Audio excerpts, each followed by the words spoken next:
मैं आपको शेयर करके बता दूं कि जिनके पास कोई नौकरी नहीं, कोई जमीन नहीं, पर आप सबकी प्रेरणा से, मातृ शक्ति की प्रेरणा से आज सभी एंड्रॉयड फोन लेकर के सेवा से जुड़ गए। दो पैसा जो भी है वह सर्वेद महामंदिर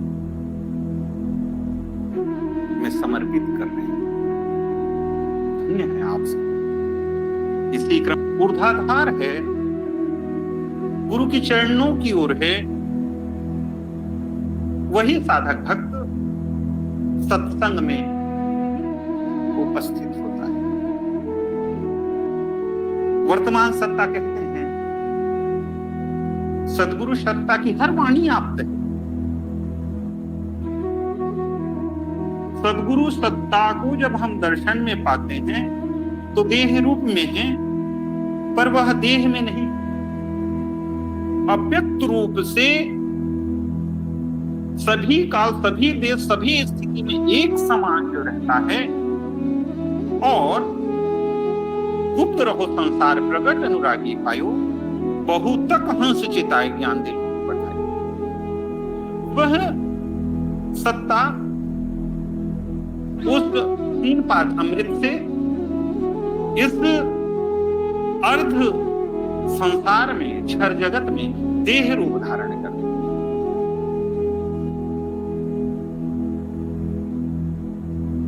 उस परम सत्ता के द्वारा अगर कुछ भी हमारे पास वाणी से आता है या दर्शन रूप में आता है, सदगुरु का ज्ञान, सदगुरु की शक्ति, यूं तो हम दर्शन पाते हैं, वैसे हमारे अंदर की सारी मलिनता नष्ट हो जाती है। चतुष्ट अंतःकरण अभी आप एकदम जैसे तवा में जल डालो शांत हो जाता है, वैसी अंतर की सारी मलिनता नष्ट हो जाती है। इसी कारण स्वामी जी हमेशा संदेश देते हैं, 3 महीना नहीं, 6 महीना नहीं, साल भर में एक बार अवश्य उस परम सत्ता का दर्शन करना चाहिए, जिसके द्वारा स्वच्छंद विश्व त्रिलोक माय भ्रमित हंसन सुखमय कर्म भर्म का काट देह तब अमृत, देह तब गुण तत्व न्यारी रचिता करता की नहीं। बहुत सूक्ष्म आती है यह बात। देह तब गुण तत्व न्यारी रचिता करता की नहीं, उपदेश हित तन विविध धारों प्रगट चारों। सदगुरु चारों युग में प्रकट हो। देह तब गुण तत्व न्यारी रचिता करता की नहीं। जब हम शब्द की बात आते हैं, जिन शब्द को सदगुरु शब्दारोहण साधक को करा देता है, जब साधक विकसित हो जाता है अर्थात पात्र हो जाता है, तब उसे शब्दारोहण कराते हैं, जिसे हम भूमि कहते हैं। भूमि भेद को साधन अभ्यंतर भेद साधन के नाम से, अभ्यंतर से आता है गुप्त, जिसे प्रकट नहीं किया जा सकता। अगर कोई कहता है कि मुझे साधन भेद का बोध है, मैं किसी को बता दूं तो फलित होने वाला नहीं। वह जिसको अधिकार प्राप्त है वह उसको उपदेश करता है, और जो उपदेश देता है, गुरु आदेश से जो उपदेश देता है, उस पद को धारित साधक वह भी उसे उतना ही बताता है जितना उसको आदेश। भूमि पे साधक पहुंचता है और भूमि पे पहुंचकर उसे सींचता है। कैसे सींचता है? स्वामी जी कहते हैं, सेवा सत्संग हरि भजन अरु सत्संग विचार, यह संयम नित कीजिए 3 सार संसार। तो सदगुरु के आत्मवाणी का चर्चा प्रारंभ हो रही थी। स्वामी जी कहते हैं, वर्तमान सत्ता कहते हैं, क्योंकि स्वामी जी की बात आई तो स्वामी जी कहते हैं, आप सदगुरु कहते हैं कि विहंगम योग के संस्थान का साधक, अभ्यंतर भेद पथिक का साधक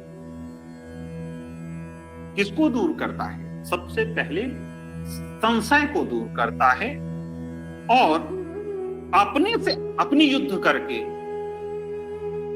अपने से अपनी युद्ध करके अपनी स्थिति को सुदृढ़ करता है।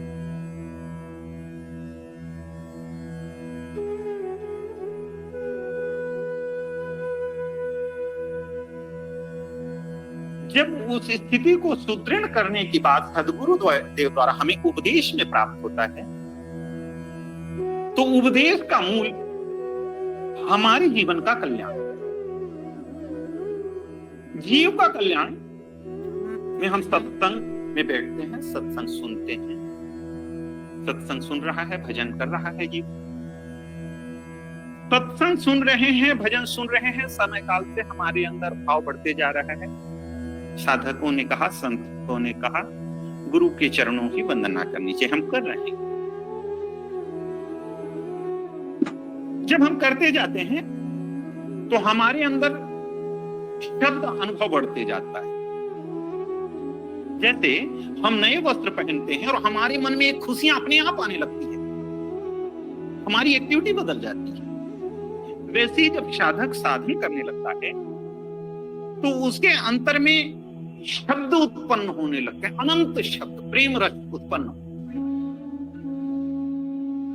क्योंकि इसे प्रवचन ना माने, क्या प्रेम की भाषा है, प्रेम का शब्द है।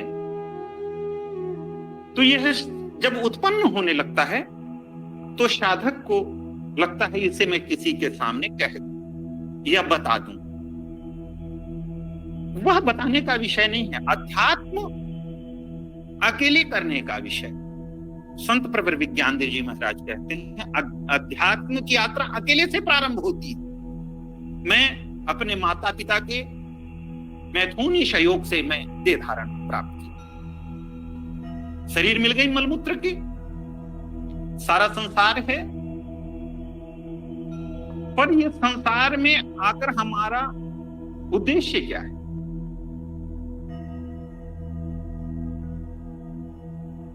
हमें यहां से निकलना है, इस संसार में रहकर संसार में डूब नहीं जाना। ऐसी कौन सी युक्ति है जिससे कि मैं प्रेम को जान जाऊं, प्रेम मुझे छू जाए, मैं प्रेम में प्रवेश कर जाऊं? वही युक्ति है विहंगम मार्ग। यही साधन की मूल पद्धति है। सारा संसार यह कहता है पूजा करना चाहिए, पाठ करना चाहिए, भजन करना चाहिए, भक्ति करनी चाहिए, भक्ति भाव में रहने से सुख की प्राप्ति होती है। पर तो सुख शरीर को मिलता है। संसार के लोग सुख की बात करते हैं तो स्वामी जी सुख को तो राग द्वेष कहा है, बिल्कुल भिन्न है। जो भी मैं खाता हूं, पीता हूं, बोलता हूं, उसमें राग उत्पन्न होता है, माया उत्पन्न होती है। जो मुझे नहीं मिल रहा उससे द्वेष उत्पन्न होता है। जहां द्वेष उत्पन्न हो रहा है,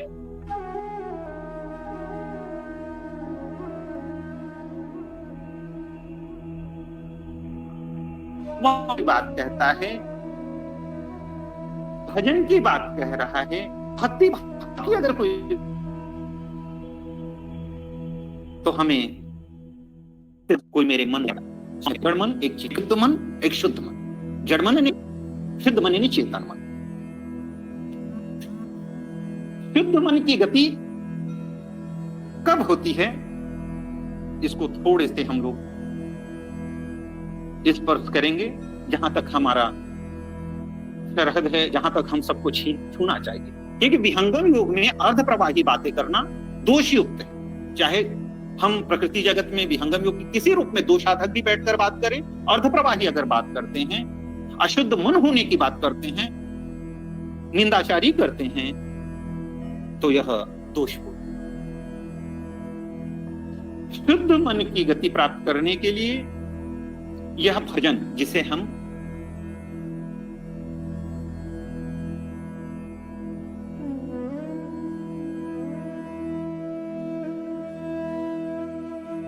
गाते हैं, यह स्वागत गान जिसे हम लोग पोएट्री वाणी से करते हैं,